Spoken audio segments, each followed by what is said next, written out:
Yeah, nous sommes en train de partir quelque part. Kayseri. Tu connais Kayseri?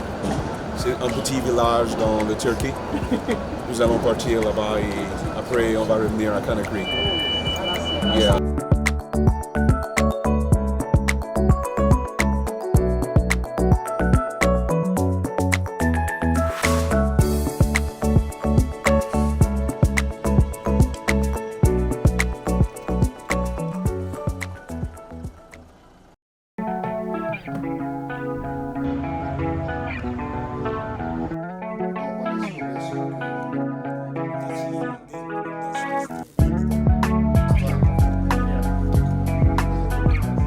C'est important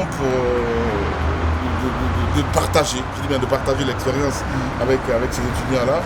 Ça n'a pas été facile. De Dakar, on a fait seulement quelques heures à Conakry. Après, on a pris l'avion pour la Turquie. On est venu à Istanbul. Istanbul, on se retrouve à Kayseri. Donc après, c'est un parcours de combattant. Je me pose des questions, mais pourquoi? Maintenant, c'est au service de la nation, évidemment, parce que c'est la Guinée, c'est les Guinéens qui sont là, à la rencontre, à expliquer notre parcours, les difficultés que nous avons rencontrées au début. On a fait une première expérience au Maroc. On s'est dit ici, pourquoi pas. Donc c'est un peu le but. Après, on verra, après cette rencontre, évidemment, nous allons faire quelques découvertes, parce qu'il y a une excursion aussi prévue. Et voilà quoi. Voilà, on va aller. Go.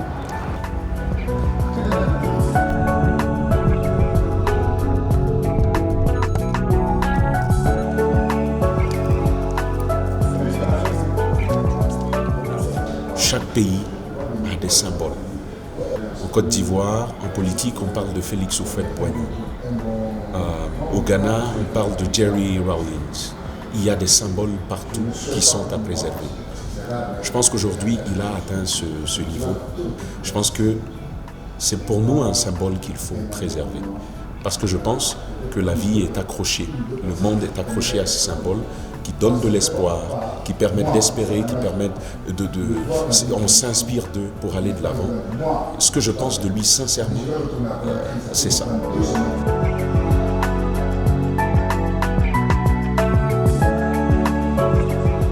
Des étudiants guinéens qui vivent ici, donc qui nous invitent. Nous sommes à Kayseri et nous venons pour répondre à leur invitation.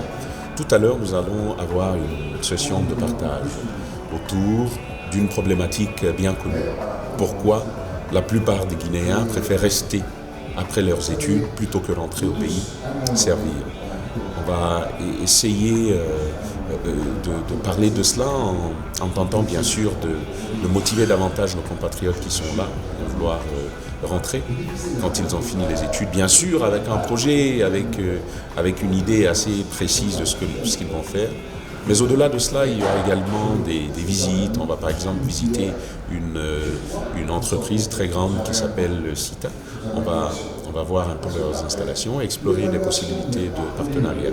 On va au-delà de ça faire un peu le tour, un peu de tourisme en Turquie. On va voir Cappadoce, on va voir Ankara avant de revenir à Istanbul pour rentrer au pays. Dieu voulant, c'est cela notre programme.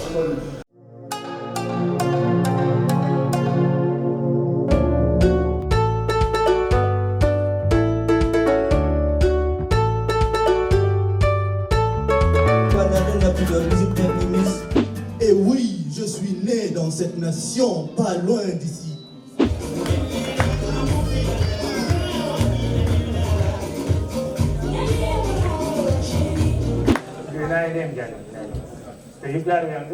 Çarşambayı sel aldı, bir yar sevdi, el aldı. Maymunlar, ziraflar, filler böyle koyuyoruz ama çoğu Afrika giderler bilirsiniz inşallah.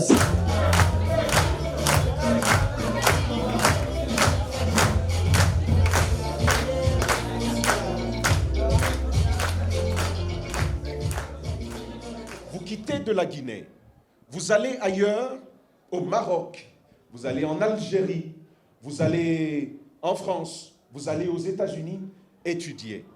On se pose la question de savoir, après les études, que vais-je faire? Que vais-je faire des études que j'ai faites? On reste ou on rentre au pays? C'est en quelque sorte la question que nous allons aborder au fil des interventions de tout à l'heure. Je veux commencer par dire que si vous avez choisi de rester, vous n'avez pas commis un crime. Si vous choisissez de rester en Turquie après vos études, vous n'avez pas commis un crime. Mais si vous choisissez de rentrer au pays pour le servir dignement, malgré ce que vous en savez, vous avez choisi la bonne part. Ceux qui sont restés n'ont pas fauté, mais ceux qui sont rentrés ont encore mieux fait. Il y a de très bonnes personnes en Guinée. Et vous-même, vous êtes de très bonnes personnes. Vous êtes accueillants, vous êtes assez polis, vous êtes amoureux de votre culture. Ça, c'est magnifique. Je vous jure que parmi vous, quand vous retournez, la majeure partie va bien travailler et Inch'Allah, on fera des choses ensemble. C'est ce que nous souhaitons. Grosso modo, c'est quoi qu'il arrive, c'est d'oser, quoi qu'il arrive.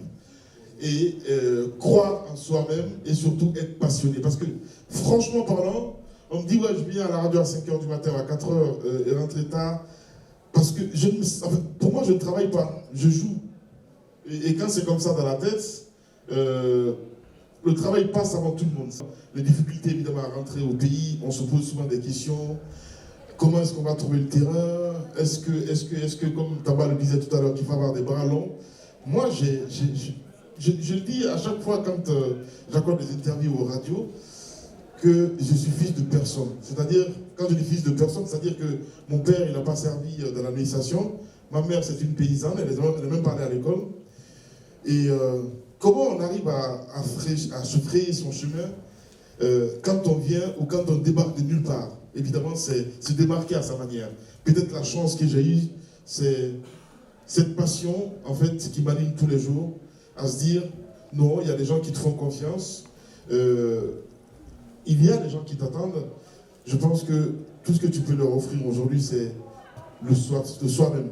Voilà, le don de soi. C'est ce que j'essaie de faire aujourd'hui à travers la radio, à travers ce que je sais faire, la radio et la télévision.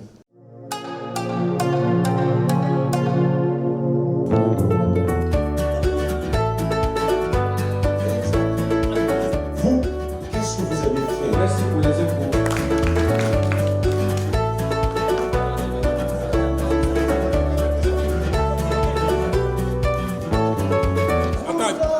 Un mot en Guinée, tamam, C'était éducatif, on a appris beaucoup de choses. Depuis, avant même mon arrivée en Turquie, c'est quelque chose que j'avais planifié. Je veux vraiment me retourner, je travaille là-dessus, j'ai déjà un projet. Je travaille nuit et jour pour que vraiment mon retour soit une réussite parfaite, telle que Lamine l'a faite. Le choix a été un peu compliqué parce qu'à la base, on recherchait un modèle. On s'est dit en Guinée aujourd'hui, il y a plein d'entrepreneurs, certes qui ont réussi ou qui réussissent. Mais l'exemple de Lamine était le plus frappant, il était le plus parlant pour nous. Donc automatiquement, on s'est dit, on va entendre la chance. La motivation de l'homme à surpasser ses propres limites, c'est très important pour l'édification et la matérialisation de toute œuvre humaine. Et donc je crois que c'est très stimulateur pour la jeune génération qui aspire à être comme lui. Je ne savais pas trop à propos de lui, mais je trouve que c'est quelqu'un de bien en vrai. C'est un modèle de la jeunesse, il nous inspire et nous devons vraiment suivre ce rythme. Nos jeunes qui sont à l'étranger, une fois les études terminées, nous pouvons rentrer au pays, il n'y a aucun risque à prendre en fait. C'est ce soir, nous sommes ce soir, personne ne va nous dire quitte ce pays, personne ne va nous... On ne va pas vivre des galères comme des cartes de séjour, de la recherche de cartes de séjour et autres. J'ai très bien aimé l'échange parce que je pense que c'est comme ça seulement ils peuvent comprendre un petit peu tout ce que nous avons comme embûche, tout ce que nous avons comme problème et surtout des questions peut-être que ces étudiants se posent dont ils n'ont pas forcément les bonnes réponses. Et voilà, des expériences comme ça, je pense qu'il faut les renouveler, c'est très important. Et voilà quoi, à la fin, se dire, et on espère, parce que c'est le conseil là, évidemment qu'on est en Portugais, qu'après le cursus, ils vont rentrer, servir notre pays, la Guinée, parce que la Guinée a besoin de tous ses fils. Ces étudiants-là, ce sont des Guinéens, donc on ne peut pas mieux demander quelque part. Tamba expliquait que je dois tout à la Guinée. Il a raison, il a parfaitement raison. Si je dois tout à la Guinée, je dois aux Guinéens. Donc ces étudiants-là, ce sont des Guinéens. Moi, venir les rencontrer, c'est juste un plaisir immense, surtout avec toute l'équipe.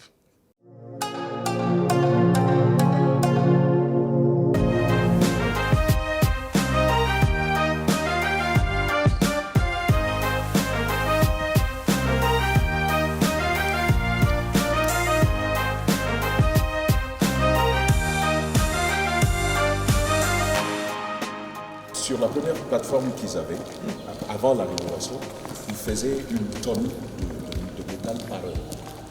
Oui, mais avec ça, ils vont faire 18 tonnes par heure.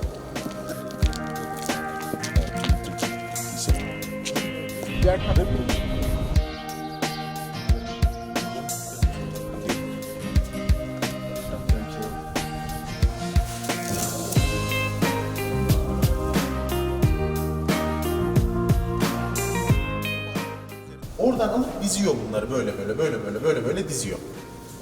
Les câbles, on a même ça vient là. Et c'est là que ça commence à faire le tracé. Because it's a serial manufacturing. When it starts, after 1 hour, it starts each minute, one model. Okay. Yeah, and the third biggest in Turkey, and capacity is approximately, if this factory working 24 hours and 365 days the whole year, non-stop, able to produce $100 million module.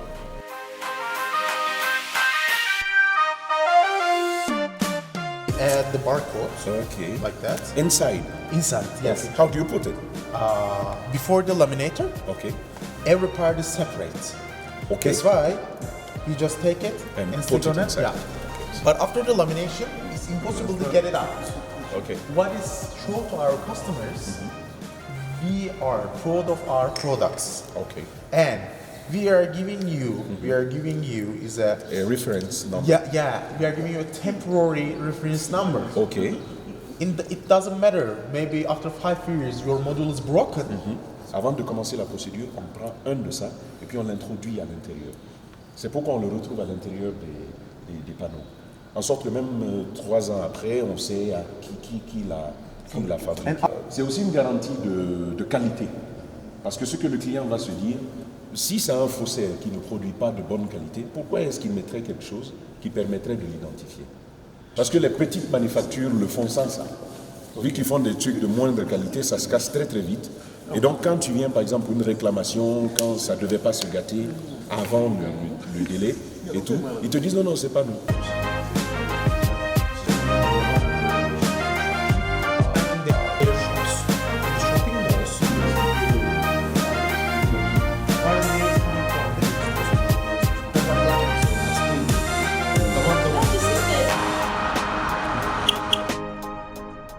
Istacon Investments Incorporated, mainly focusing on the construction, energy, and the manufacturing investments in West Africa.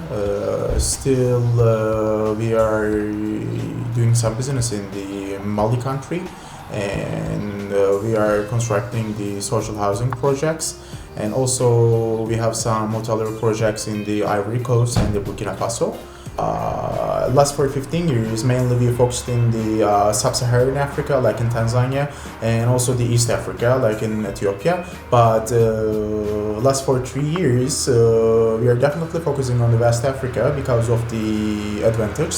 I think this market boomed and is going better than honestly the other African countries or regions.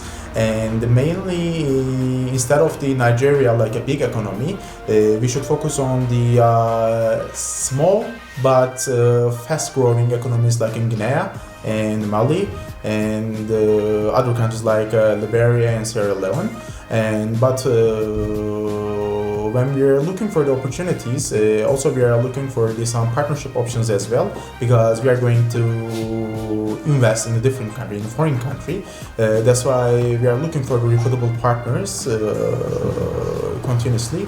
And why we are looking for the Guinea so much, because it's the accessibility because of the port, and also the population rising higher than the others.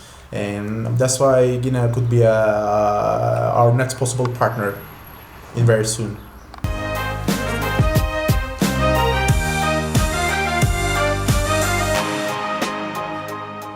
Je pense que ça fait partie du programme des étudiants guinéens qui nous ont invités ici. Évidemment, après, ils ont des partenaires ici sur place. Donc, pour l'occasion, ils ont demandé à ce qu'on visite un petit peu tout ce qu'ils font ici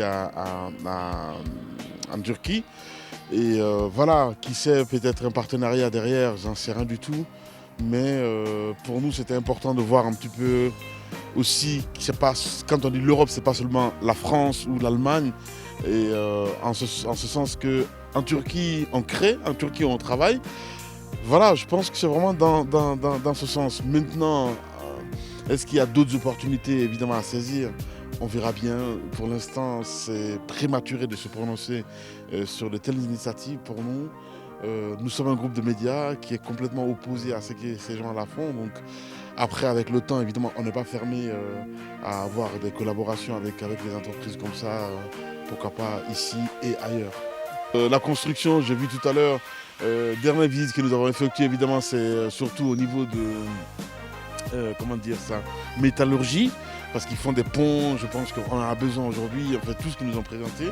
Je pense que le pays en a besoin quand on prend le solaire, même si évidemment il y a d'autres qui opèrent sur le terrain, mais le résultat, ce que nous voyons à travers l'autoroute Fidel Castro, c'est juste catastrophique.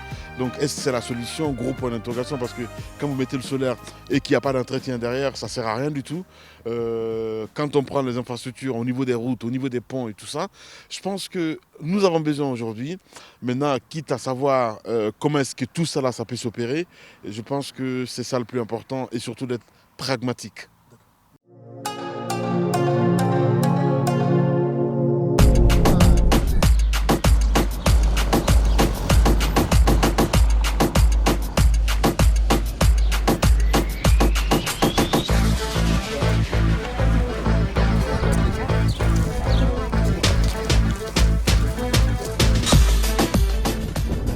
Les peuples venaient de Mésopotamie et c'est ici qu'ils habitaient. Dans ce coin-là, ils utilisaient leur main avec des instruments pour creuser ici.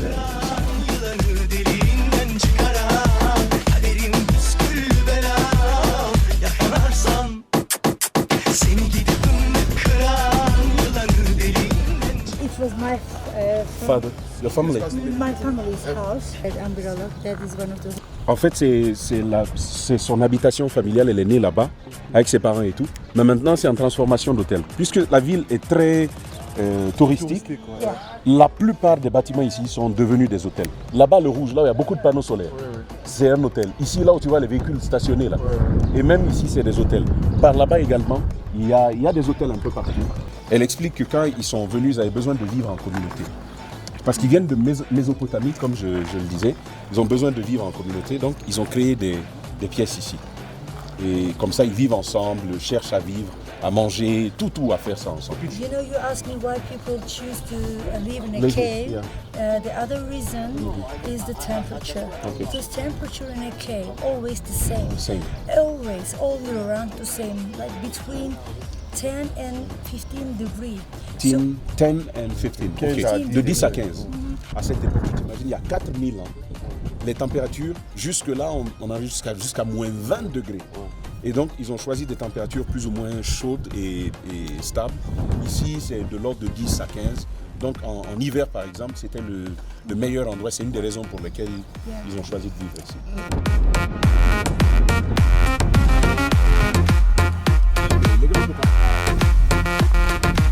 Orta Hisar. We are now in Orta Hisar Castle. Orta Hisar. From Guinea, the floor. Kalem kaçtı, eteği belinde gül takmış, gül de takmış. Al dudaklar, mor sümbüller, öyle de güzel, ince de belli, ince de belli. Yar beline sarılamam, ah geceden duramam. Ah öteden beriden bakış atma, ah yerimde duramam. Ah yıkadım, kurudum çarşafı, serdim ipek yorganı. Ah günahın sevabı boyunuma, gel bu gece koyunuma. Ah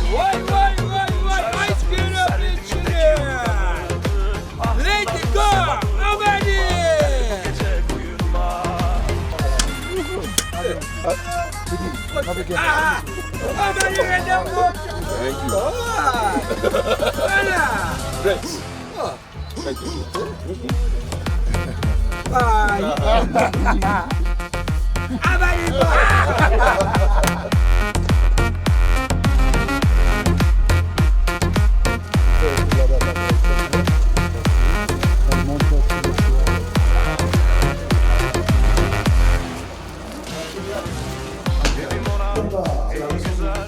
Öyle mi geçer bu geceler, bu geceler? Neymiş anam, bizim keder. Ne zamana kadar böyle gider, böyle gider. Yar beline sarılamam, ah geceden duramam. Ah öteden beriden bakış atma, ah yerimde duramam. Ah yıkadım, kuruttum çarşafı, serdim ipek yorganı. Ah günahı sevabı boyunuma, gel bu gece koyunuma. Ah yıkadım, kuruttum çarşafı, serdim ipek yorganı. Ah günahı sevabı boyunuma, gel bu gece koyunuma.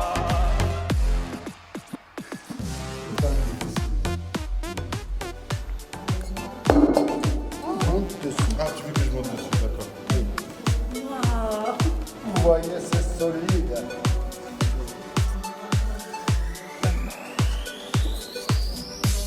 Contigo te va a hacer.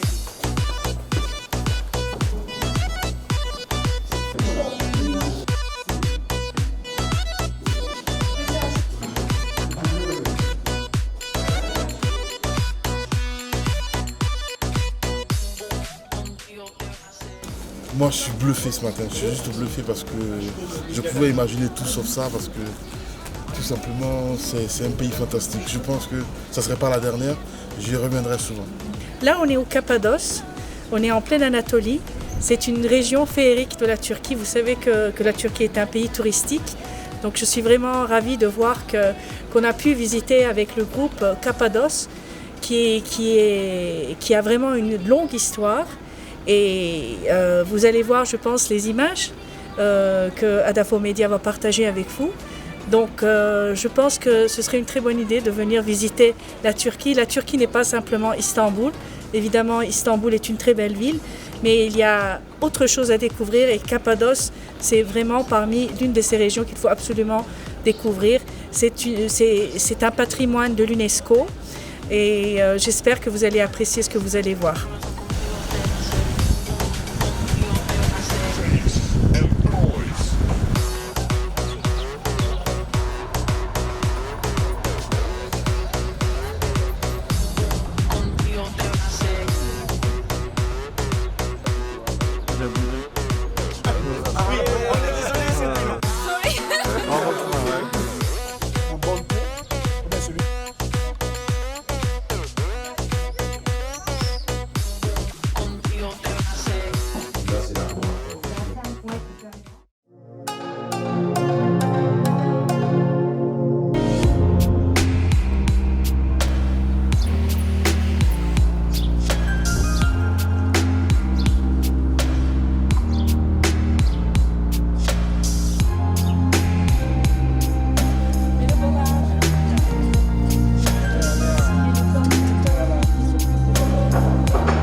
Bu salon 3000 metrekare. C'est 3000 mètres carrés.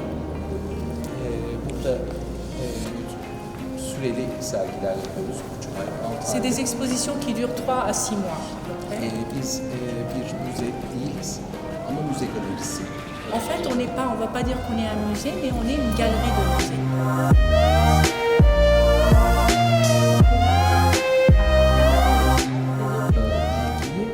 Artırmak için oraya doneler sunuyor. Et en fait, ce il veut que l'Europe soit beaucoup plus intéressée à l'art africain. Alors ce qu'il fait, tous ces données, il les donne à l'Europe aussi pour qu'ils soient intéressés, pour qu'ils découvrent l'art de l'Afrique. Pour nous, c'est très important parce qu'en tant que la Turquie, on est plutôt imprégné par la culture, par l'art européen. Mais là, on voit en fait d'où sort la culture européenne. Pour vous, ça ne va pas être une exposition très, très importante pour vous peut-être, parce que pour vous, vous l'avez dans le quotidien, voilà, justement. Mais pour nous, c'est important parce que là, on voit qu'en fait, la culture, l'art européen est basé sur l'art africain.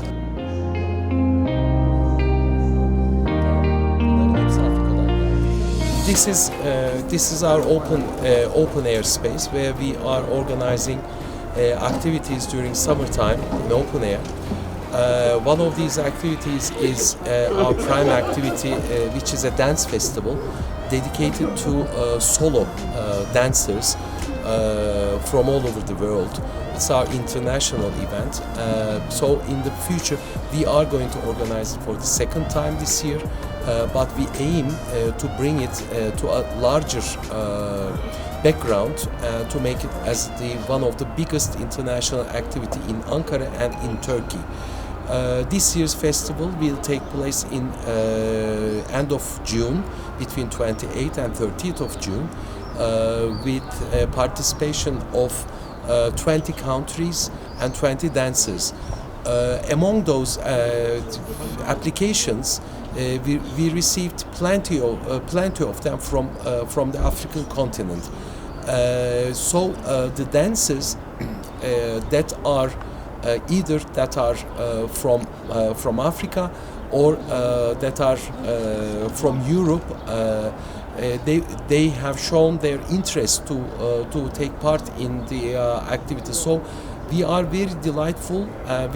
We are very eager also to convey a message to the dancers, to soloists and choreographers in Guinea to show interest to this dance festival, and we will be delighted to invite them for this edition, if not possible for the next edition.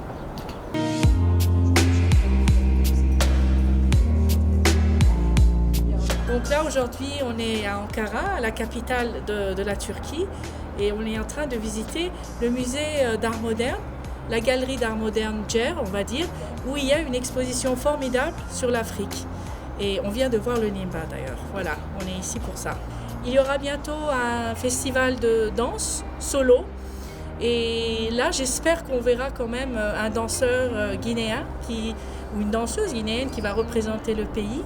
Et donc il y a aussi d'autres possibilités de faire des échanges sur les festivals, parce que nous avons beaucoup de festivals en Turquie et nous sommes très avancés dans ce domaine-là, et je sais que c'est la même chose pour la Guinée. Donc je pense que l'échange sera très fructueux des deux côtés.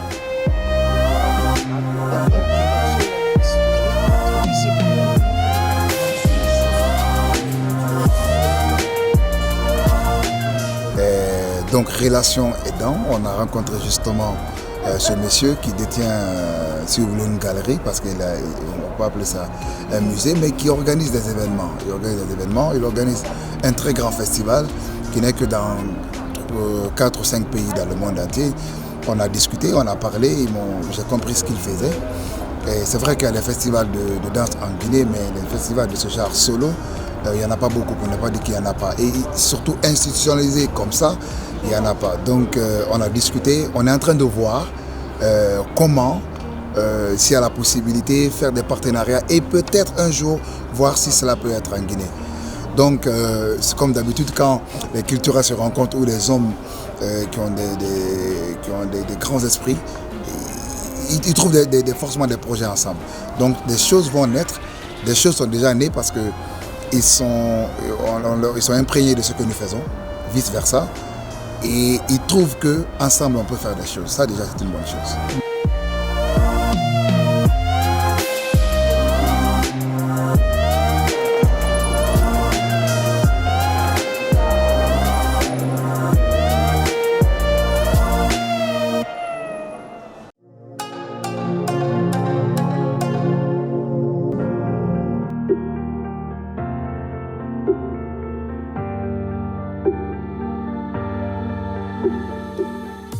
La visite s'est très bien passée, beaucoup de surprises et surtout ce côté touristique qui ressort un petit peu de ce voyage. Merci aux étudiants guinéens qui nous font découvrir cette très belle ville pour certains et qui permettent à d'autres de revenir pour d'abord les rencontrer autour d'une table pour parler autour d'un sujet qui est très important, qui est celui de savoir est-ce qu'il faut revenir ou pas, quelles sont les potentialités qu'il y a en Guinée et eux-mêmes les rassurer parce que quoi qu'on dise, quoi qu'on fasse, on peut être très bien formé mais quand on n'est pas à la maison, à un certain moment, on n'est pas fier de tout ça. Il faut bénir le ciel, il faut bénir les Guinéens qui nous ont accueillis dans une ambiance totalement guinéenne, je vais dire. On retrouve l'unité qui nous manque parfois au pays, des Guinéens de toutes les ethnies, de toutes les communautés qui se retrouvent à parler d'une même voix. Je trouve que ça mérite d'être félicité. On a assisté à 7 visites dans des usines appartenant à des hommes d'affaires turcs, notamment le groupe Satikan. On a pu visiter ces locaux et on a vu qu'ils s'intéressent à beaucoup de domaines, notamment le domaine de la fabrication des panneaux solaires, mais aussi des métaux et également du domaine de la robotique. On a pu voir ce qu'ils font et ils s'intéressent à la Guinée et on a vu qu'ils veulent venir investir chez nous et ils ont pu contacter le groupe Adafo Média afin de voir comment ensemble ils peuvent collaborer. C'était riche en termes de visite parce qu'on a découvert pas mal de choses. On a fait un peu de tourisme. Oui, Cappadoce est une ville assez remplie d'histoire. On a pu voir ce qu'il en est.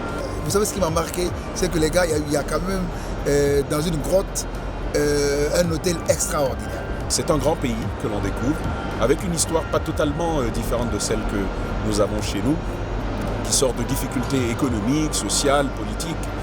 Même s'il y a encore débat autour des droits humains, c'est quand même une véritable avancée au plan économique. Et Istanbul, Ankara, on voit bien la Turquie qui se positionne sur l'échiquier international. Je trouve que c'est un modèle duquel on peut puiser pas mal de choses. Mais également, un pays qui a beaucoup à offrir, par exemple à la Guinée, en termes de construction, d'infrastructures, de partenariats divers, c'est un pays qui a à offrir. Il faut dire que nous ne rentrons pas bredouilles, mais les jours à venir, les mois à venir, nous en dirons davantage sur ce qui peut être fait dans le cadre de ces partenariats-là. Ce voyage fut un très beau voyage.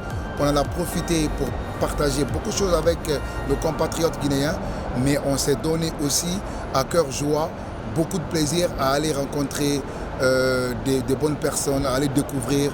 Mais vraiment, ce fut une très belle histoire et une très belle aventure. Je dirais en résumé que la Turquie est un pays merveilleux et c'est un pays exemplaire. Je pense que c'est des expériences à renouveler. On verra tout ça avec le DRH du groupe. Tantôt essayer de prendre des portions à chaque fois qu'on part à l'extérieur. Parce qu'au-delà du voyage, je pense que ça permet de se connaître mieux. Donc c'est un peu ça. Et merci à toute l'équipe pour la tournée. Ça a été fantastique. Voilà.